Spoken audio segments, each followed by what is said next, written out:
हर घर की कहानियाँ टीवी।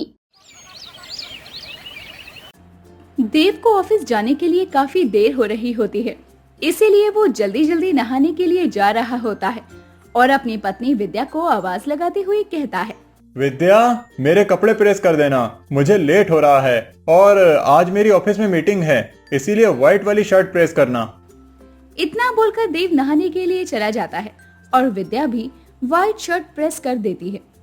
कुछ देर के बाद में देव नहा कर आता है और कपड़े पहनने जा ही रहा होता है कि तभी वहाँ देव की भाभी अनीता अपनी आंख पर हाथ रखकर और दूसरे हाथ से नीले रंग की शर्ट लेकर आती है और अपने देवर से कहती है, अरे देवर जी, कहीं मैं लेट तो नहीं हुई ना यहाँ आने में? क्या हुआ भाभी, आप यहाँ पर क्यों? मेरा मतलब कुछ काम था क्या आपको?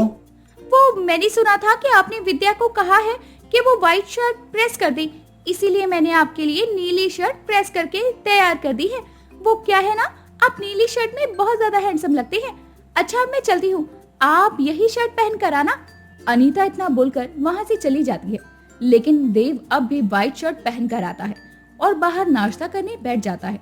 तभी वहाँ विद्या और अनीता दोनों आ जाती हैं।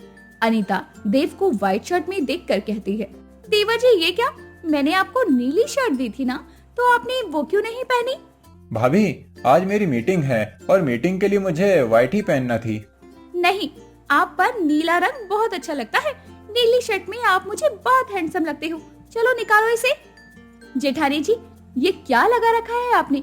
जब देव बोल रहे हैं कि उनकी मीटिंग है और उन्हें यही पहननी है, तो आप बिना बात की जिद क्यों कर रही हैं?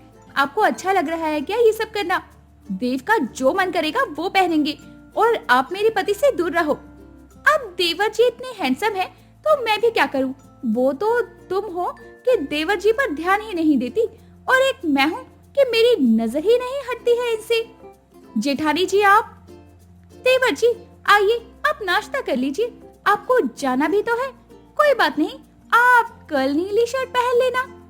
अनीता हर वक्त अपने देवर के आगे पीछे ही लगी रहती थी और ये देखकर विद्या को बहुत गुस्सा आता रहता था।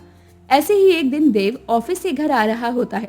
तभी मोहल्ले में जब अनीता जा रही होती है तो उसे रास्ते में ही देव दिख जाता है। अच्छा हुआ देवर जी, आप मुझे यही रास्ते में मिल गए।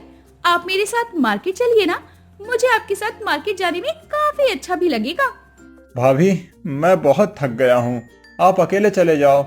मैं अभी ऑफिस से आया हूँ, मुझे फ्रेश भी होना है और विद्या भी मेरा इंतजार कर रही होगी ना। तो क्या हुआ, दिव्या को हम फोन करके बता देंगे कि आप मेरे साथ हो।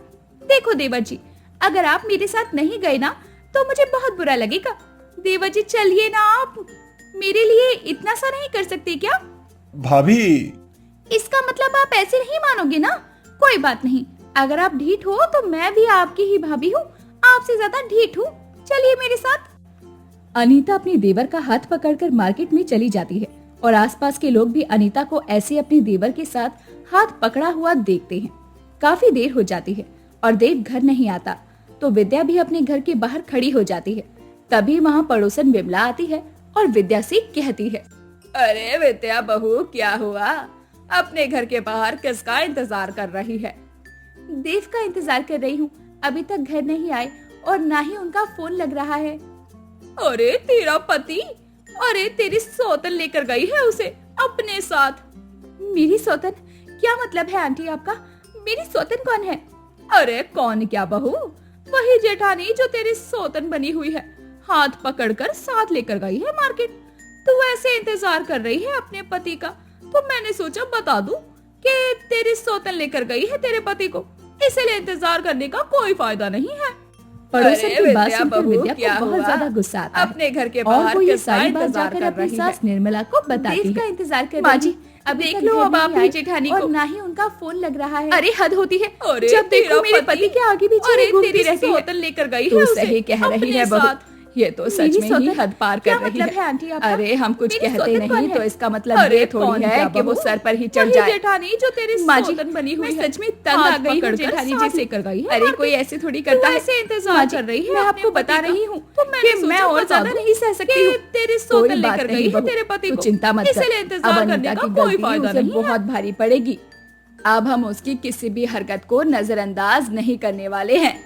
अनीता की हरकतों से सभी परेशान थे। देव तो बस इसीलिए ही कुछ नहीं कहता था क्योंकि वो अपनी भाभी की इज्जत करता था। कुछ दिनों बाद अनीता रसोई में खाना बना रही होती है, तभी वहाँ देव पानी लेने के लिए आ जाता है। अरे देवर जी, आप यहाँ? चलो अच्छी बात है, आप यहाँ आ गए। चलिए अब आप मेरी मदद कीजिए, मैं रोटी सेक देती हूँ, तब तक आप बेल दीजिए ना। भाभी, मुझे और भी बहुत काम है, और वैसे भी मुझे ये सब काम आते नहीं हैं। अरे अब मेरे लिए इतना तो कर ही सकते हो ना, वैसे भी काम तो होता ही रहेगा। भाभी समझो ना, मुझे सच में काम है, और आपको ये भी बताया ना कि मुझे आता ही नहीं है कुछ, तो मैं आपकी मदद कैसे कर सकता हूँ? क्या देवर जी, आप भी ना?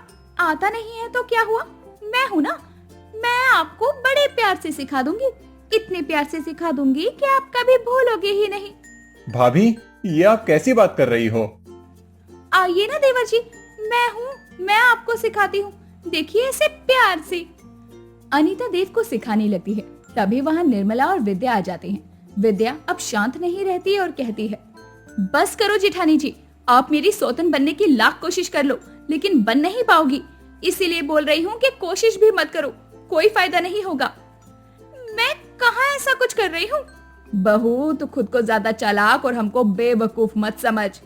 ये आप सब क्या कह रहे हैं, मुझे कुछ समझ नहीं आ रहा।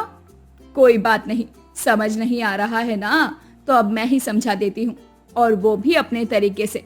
ये जो तू अपनी देवरानी की सौतन बनी हुई है ना, वो सब छोड़ दे, वरना मैं अपने बड़े बेटे यानी कि तेरे पति दीपक को यहाँ बुला लूंगी और उसे सब कुछ बता दूंगी। फिर दूसरों की शादी में टांग अड़ाने वाली की खुद की शादी टूट जाएगी। माँ जी, आप ये कैसी बातें कर रही हो? अरे मैं तो बस देवर जी से मजाक मस्ती करती हूँ। जेठानी जी, मजाक मस्ती ना एक हद तक ही ठीक लगती है, और आप वो हद पार कर रही थी। फिर चाहे आप ये बात मानो या ना मानो, मुझे इतना बुरा लग रहा था, और आपको कोई फर्क ही नहीं पड़ता। आपको तो मजाक मस्ती ही करनी है ना। आप लोग सही कह रहे हो, मेरी गलती है, मुझे समझना चाहिए था, मुझे माफ कर दो, और प्लीज दीपक जी को कुछ मत बताना, मैं नहीं चाहती कि हमारा रिश्ता खराब हो। बहू, अब जब अपने रिश्ते पर बनाई तो तुझे अपनी गलती का एहसास हो गया। जेठानी जी, मैं नहीं चाहती कि आपके रिश्ते पर आंच भी आए, लेकिन आपने कुछ किया तो मैं भी चुप नहीं बैठूंगी। अपनी सास और देवरानी की धमकी के बाद अब अनीता अपने देवर के साथ मजाक मस्ती करना बंद कर देती है, जिसके बाद घर का माहौल भी सुधर जाता है।